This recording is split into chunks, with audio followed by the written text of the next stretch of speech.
Umat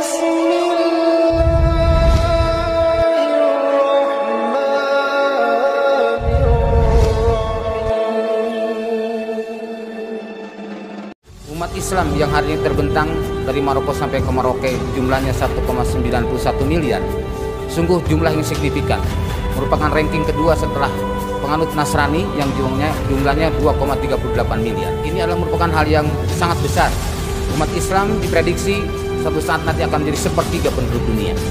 Tentu harus kita evaluasi. Apakah jumlah yang mayoritas itu adalah merupakan seimbang dengan potensi yang dimilikinya? Maka dalam ini kita masih prihatin. Banyak umat Islam yang tidak tahu apa itu Islam. Banyak umat Islam yang tidak mau diatur dengan cara-cara Islam. Dan bahkan yang paling menyedihkan, banyak umat Islam yang kadang memusuhi saudaranya sendiri, kaum muslim. Maka kalau kita ingin selamat dunia dan akhirat, kita harus mengikuti jejak para nabi. Oleh karena itulah kita harus tahu dua misi utama para nabi. Yang pertama adalah mendakwahkan tauhid, menghilangkan kesyirikan. Itulah misi utama para nabi dan rasul Allah SWT. Allah telah mensyariatkan kepada kalian dalam Islam ini ma wasabihi nuha, apa yang Allah wasiatkan kepadanya, kepada Nabi Nuh, walladzi auhayna ilaika, dan apa yang kami wahyukan kepadamu Muhammad, wa ma wasaina bihi Ibrahim wa Musa wa Isa, dan kami telah wasiatkan dengannya kepada Nabi Ibrahim, para Nabi Musa dan Nabi Isa. Apa itu wasiatnya dan apa itu syariatnya? An aqimuddina wala tatafarraqu fihi, agar kalian menegakkan Islam ini dan tidak berpecah belah di dalam. Artinya perintah untuk bersatu, perintah untuk berjamaah. Yang namanya berjamaah tentu dia terpimpin oleh seorang imam. Seperti halnya dalam sholat berjamaah, tidak dikatakan sholat berjamaah walaupun masjid ini penuh, Masjid Nur Muhammad ini penuh dengan mustami, dengan jamaah, tapi tidak ada imamnya, maka tidak disebut berjamaah. Tapi walaupun hanya 2-3 orang tapi dengan imam, maka itu disebut dengan berjamaah. Allah berfirman, "Wa man a'rada an dzikri fa inna lahu ma'isyatan dhanka wa nasuruhu yaumal qiyamati a'ma." Siapa yang berpaling dari peringatanku, maka kami akan jadikan dia kehidupan yang sempit. Allah berikan kehidupan yang sempit, susah, banyak sekali menemukan kesulitan. Wa nasuruhu yaumal qiyamati a'ma, dan kami akan kumpulkan dia di hari kiamat dalam keadaan buta. Kemudian ia pun protes kepada Allah, "Rabbi, ya Allah, lima hasartani a'ma wa qad kuntu basira."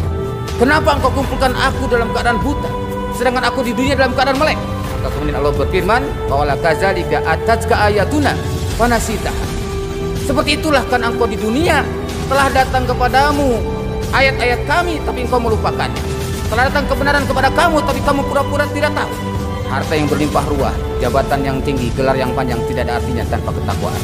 Maka Allah mengingatkan dua kalimat takwa dalam satu ayat di surah Al-Hasr ayat 18 tadi. Ittaqullah, bertakwalah kalian kepada Allah. Wal tangzur nafsum ma qaddamat lighad, dan setiap diri hendaklah mempersiapkan apa yang sudah ia miliki untuk disetorkan, untuk dilaporkan nanti kepada Allah SWT. Rasulullah mengingatkan, la tazulu qadam abdin yaumal qiyamah hatta yus'ala, tidak akan bergeser dua kaki seorang hamba sehingga ditanya 4 perkara. Yang ketiga, an mali, tentang hartanya, min aina tasabahu, dari mana dia dapatkan, apakah halal, haram atau subhat, wa bima anfaqahu, dan pada apa dia belanjakan, itu akan ditanya dari Allah SWT. 1 rupiah yang kita keluarkan di jalan Allah akan menyelamatkan kita. 1 rupiah yang kita keluarkan bukan pada jalan Allah akan menjerumuskan kita. Dan yang keempat, itu anjismi, tentang jasad kita, anggota tubuh kita, bima ablahu, pada apa dia gunakan semua itu akan ditanya dari Allah.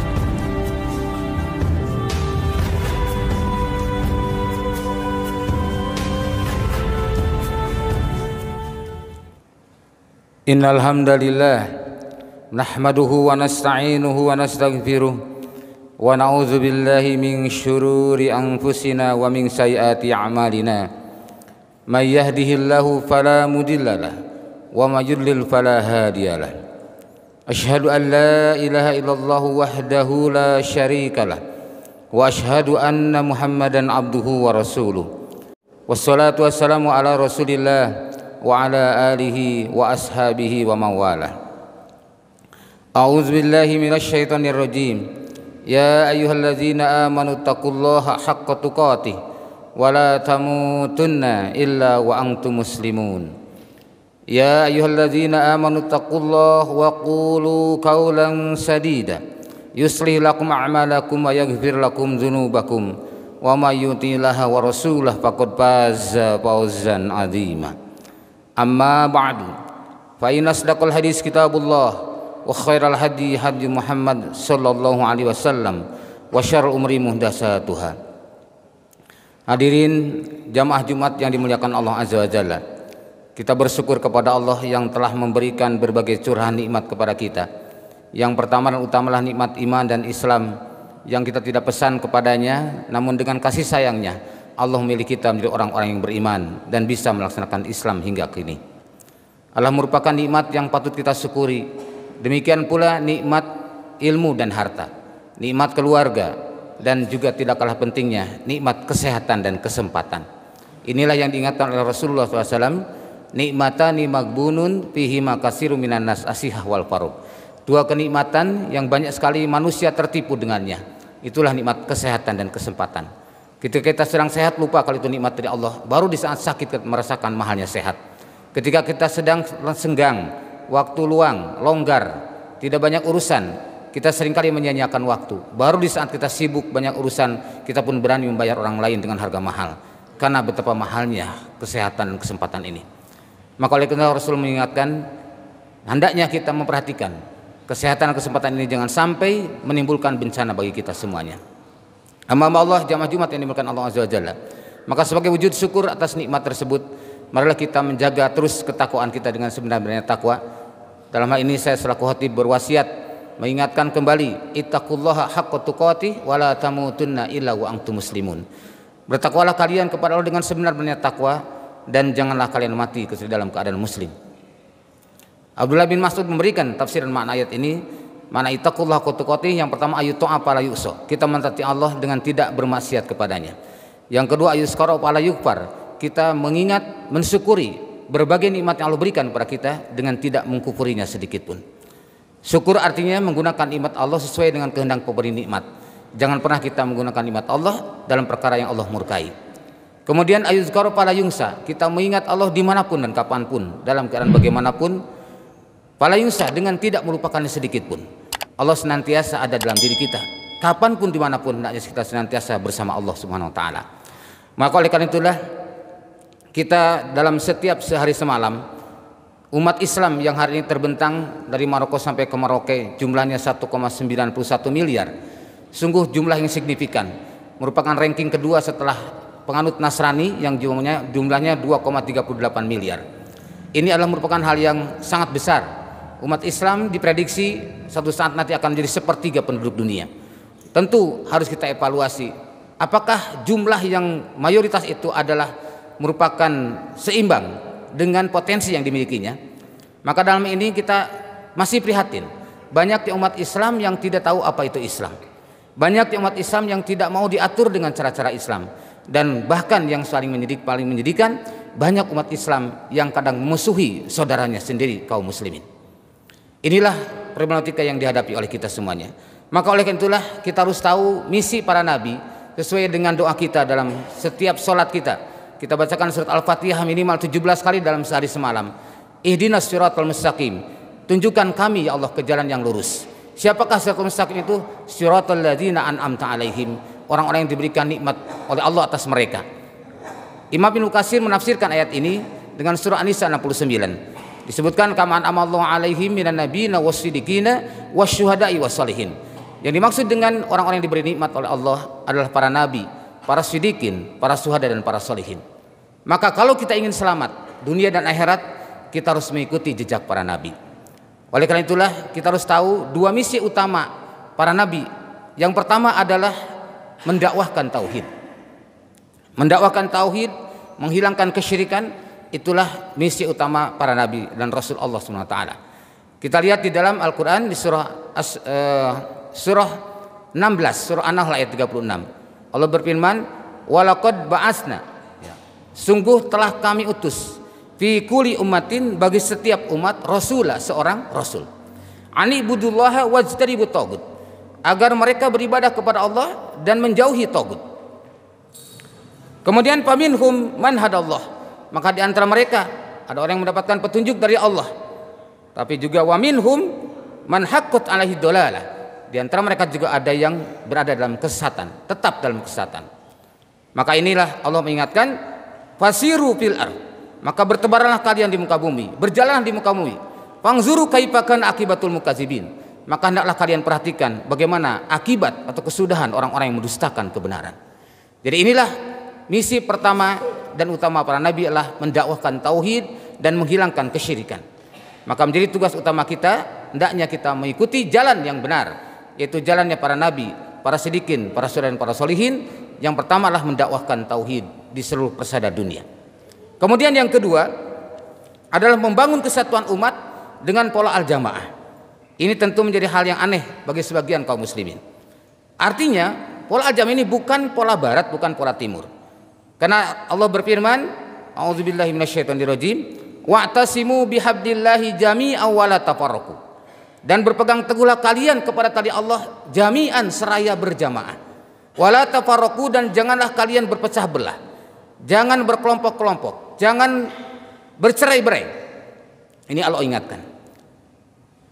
Dalam hal ini di tafsir disebutkan wala tafarraqu ay amarohum bil jamaah wa nahahum anit tafarruq. Allah perintahkan kepada mereka hidup berjamaah dan dilarang berpecah belah. Itu adalah tafsir daripada kalimat wala tafarraqu tadi. Maka dengan ini kita lihat di dalam ayat 13 di surah Asy-Syura bahwasanya syariat atau merupakan misi utama para nabi yang kedua adalah membangun kesatuan umat dengan pola al-jamaah. Dalam ini disebutkan syara'alakum minad-din. Allah telah mensyariatkan kepada kalian dalam Islam ini ma wasabihi nuha, apa-apa yang Allah wasiatkan kepadanya, kepada Nabi Nuh. Walladzi auhayna ilaika, dan apa yang kami wahyukan kepadamu Muhammad. Wa ma wasaina bihi Ibrahim wa Musa wa Isa, dan kami telah wasiatkan dengannya kepada Nabi Ibrahim, para Nabi Musa dan Nabi Isa. Apa itu wasiatnya dan apa itu syariatnya? An aqimuddina wa la tatafarraqu fihi, agar kalian menegakkan Islam ini dan tidak berpecah belah di dalamnya. Artinya perintah untuk bersatu, perintah untuk berjamaah.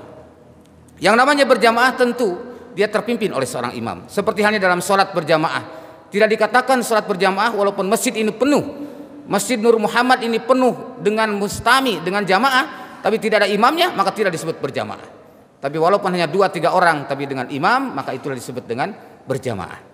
Dalam hal ini maka Allah SWT mengisyaratkan di Al-Quran di surah Al-Isra ayat ke-71, yauman nad'u kulla unasim bi imamihim, kami akan panggil semua manusia nanti beserta imam mereka. Paman utiya kitabahu biyaminihi, maka barang siapa yang diberikan kitabnya, kitab catatan diri, catatan hidupnya, catatan amalnya kepada tangan kanannya, faulaika yaqrauna kitabahum, maka mereka akan membaca kitab tersebut, membaca rapor mereka, membaca catatan hidup mereka. Wala yuzlamuna fatila, dan tidak akan dizalimi sedikit pun. Wa man kana fi hadi a'ma, dan barang siapa yang buta di dunia, pura-pura tidak tahu, pura-pura tidak paham, tapi dia menolak kebenaran, wa huwa fil akhirati a'ma, maka dia di akhirat dalam keadaan buta yang sebenarnya. Wa adallu sabila, dan lebih sesat dari jalan yang benar. Maka di dalam surah Thaha ayat ke-124 Allah berfirman, wa man a'rada an dzikri fa inna lahu ma'isyatan dhanka wa nasuruhu yaumal qiyamati a'ma. Siapa yang berpaling dari peringatanku, maka kami akan jadikan dia kehidupan yang sempit. Allah berikan kehidupan yang sempit, susah, banyak sekali menemukan kesulitan. Wa nasuruhu yaumal qiyamati a'ma, dan kami akan kumpulkan ia di hari kiamat dalam keadaan buta. Maka kemudian ia pun protes kepada Allah, Rabbi, ya Allah, lima hasyartani a'ma wa qad kuntu basira. Kenapa engkau kumpulkan aku dalam keadaan buta, sedangkan aku di dunia dalam keadaan melek? Maka kemudian Allah berfirman, qala kadzalika atatka ayatuna fanasitaha. Seperti itulah kan engkau di dunia telah datang kepadamu ayat-ayat kami, tapi engkau melupakannya. Telah datang kebenaran kepada kamu, tapi kamu pura-pura tidak tahu. Maka pada hari ini engkau dilupakan. Hamba Allah, jamaah Jumat yang dimuliakan Allah Azza wa Jalla, maka inilah hendaknya jadi peringatan kita bersama. Jangan sampai kita melupakan misi utama para nabi ini. Maka kita mungkin bertanya, apa itu al-jamaah sehingga menjadi misi utama para nabi? Al-jamaah wallahi mujamatu ahlil haqqi wa in qalu. Al-jamaah itu adalah demi Allah berkumpulnya ahli kebenaran walaupun sedikit. Jadi ukuran kebenaran itu bukan dengan jumlah, bukan dengan hal yang fisik, tetapi komitmen dan konsisten dia kepada kebenaran, itu kepada tuntunan Allah dan Rasulnya. Kemudian Abdullah bin Mas'ud memberikan juga kriteria man al-jamaah, man kana alal haq wa in kana wahda. Barang siapa yang berdiri atas kebenaran walaupun ia sendirian, maka fahuwal jamaah, maka dialah al-jamaah. Rasulullah SAW juga memberikan penjelasan makna kalimat al-jamaah. Di dalam tafsir Ibnu Katsir disebutkan ketika menafsirkan surah Ar-Rum ayat 31-32, wala takunu minal musyrikin minal ladina farraqu dinahum wa kanu syi'a kullu hizbi bima ladaihim farihun. Janganlah kamu termasuk orang-orang yang musyrik yang menjadikan agama ini menjadi bergolong-golongan, kemudian setiap golongan merasakan bangga dengan golongannya masing-masing. Nah, Imam Ibnu Katsir menafsirkan ini dengan hadis Rasulullah SAW, antara lain bahwa nanti umatku akan terpecah belah, dan di antara mereka yang selamat adalah itulah al-jamaah. Siapakah mereka? Ma'ana alaihi wa ashabi, yaitu orang-orang yang ada diriku dan sahabatku. Artinya senantiasa komitmen dengan pola Rasul dan para sahabat radhiyallahu anhum. Maka dalam hadis riwayat Ahmad disebutkan, fa'alaikum bisunnati wa sunnatil khulafa ar-rasyidin al-mahdiyyin. Wajib bagi kamu ikuti sunnahku dan sunnah khulafa ar-rasyidin al-mahdiyyin. Inilah pesan-pesan yang harus kita ingat. Maka siapakah al-jamaah di zaman Nabi Nuh? Itulah orang-orang yang naik kapal Nabi Nuh yang diselamatkan Allah walaupun hanya 80-an orang.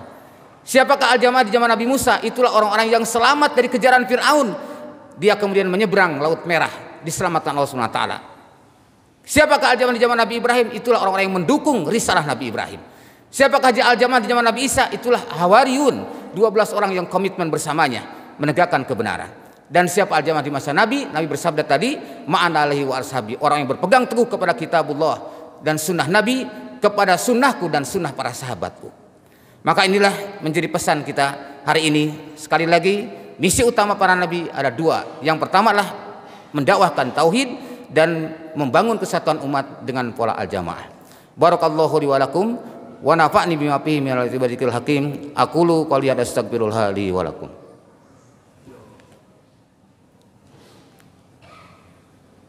Alhamdulillah alladzi arsala rasulahu bil huda wa dinil haqq liyuzhirahu 'ala ad-dini kulli wa kafa billahi syahida.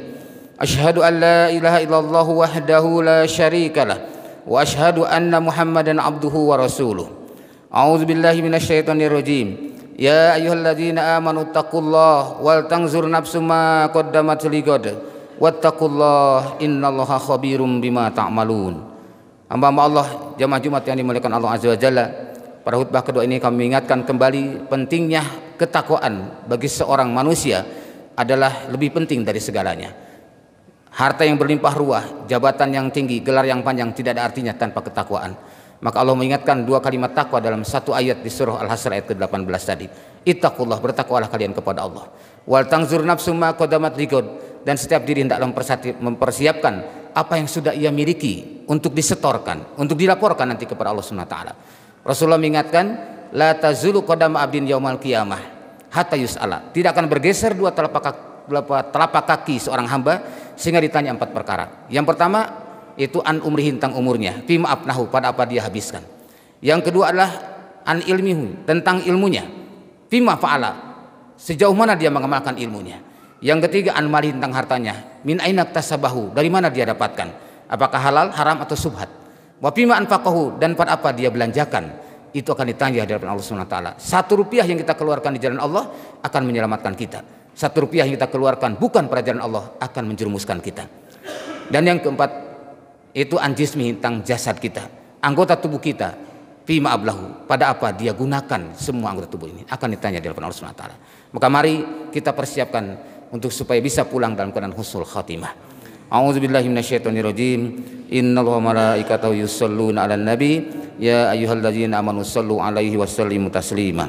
Allahumma shalli ala Muhammad wa ala ali Muhammad kama shallaita ala Ibrahim wa ala ali Ibrahim wa barik ala Muhammad wa ala ali Muhammad kama barakta ala Ibrahim wa ala ali Ibrahim innaka Hamidum Majid. Allahumma ighfir lil muslimina wal muslimat wal mu'minina wal mu'minat al ahya minhum wal amwat. Rabbana ighfir lana wal ikhwanina alladziina sabaquna bil iman wa la taj'al fi qulubina ghillan lil ladziina amanu rabbana innaka ra'ufur rahim. Allahumma arinal haqqa haqqan warzuqna ittiba'ah wa arinal batila batilan warzuqna ijtinabah. Allahumma anjil muslimin, Allahumma anjil mu'minin fi biladi Filistin khassa wa fi buldanil mu'minina 'ammah Allahumma anfa'na al-ghala wal waba wal zalazil wal mihan ma dhahara minha wa batan min baladina hadha khassah wa min buldanil mu'minin 'amah. Rabbana la tu'akhidna in nasina aw akhtana. Rabbana wa la tahmil alaina isran kama hamaltahu alal ladzina min qablina. Rabbana wa la tuhammilna ma la taqata lana bih wa'fu anna waghfir lana warhamna anta maulana fansurna 'alal qaumil kafirin. Rabbana zalamna anfusana wa illam taghfir lana wa tarhamna lanakunanna minal khasirin. Rabbana hab lana min azwajina wa dzurriyyatina qurrata a'yun waj'alna lil muttaqina imama. Rabbana atina fid dunya hasanah wa fil akhirati hasanah wa qina azabannar wa adkhilnal jannata ma'al abrar ya aziz ya ghafar ya dzal jalali wal ikram. Wa sallallahu ala nabiyyina Muhammadin wa ala alihi wa ashabihi ajmain walhamdulillahi rabbil alamin. Aqimish shalah.